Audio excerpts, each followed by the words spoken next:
Ce sont des images très dures, violentes. Elles ont été tournées en 2013 dans la banlieue de Damas. On voit un militaire, vraisemblablement il appartenait à la branche 227 des services secrets, c'est en tout cas la thèse de l'opposition syrienne. On le voit s'en prendre à un civil, il lui demande de courir dans une rue en ruine, il ouvre le feu et il le tue de plusieurs balles dans le dos. Ces images d'exécution sommaire sont là pour rappeler que l'horreur se poursuit en Syrie, celle qui existe aujourd'hui existait hier, un conflit qui a maintenant plus de 10 ans, et le fait que cette vidéo ait été exhumée aujourd'hui rappelle la violence du conflit et pose une nouvelle fois la question de l'impunité du régime qui est pour partie auteur des crimes qui ont été produits sur le terrain, avec cette inquiétude, c'est qu'il y ait une sorte d'impunité de facto qui s'exerce et que à la faveur du conflit ukrainien, eh bien, tous les crimes qui ont été commis en Syrie seraient entre guillemets oubliés. C'est un cas de figure que ni les organisations humanitaires, ni les partis d'opposition, ni certains groupes armés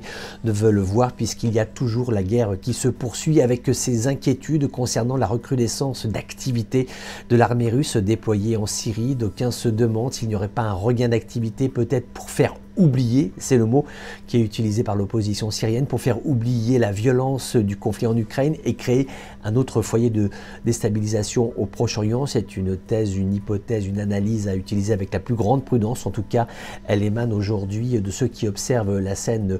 sécuritaire en Syrie, qui est aujourd'hui toujours très dégradée et qui est toujours endeuillée par des scènes dramatiques comme ces images qui ont été tournées, c'était en 2013 aux alentours de Damas, et hélas, aujourd'hui encore, l'horreur se poursuit en Syrie.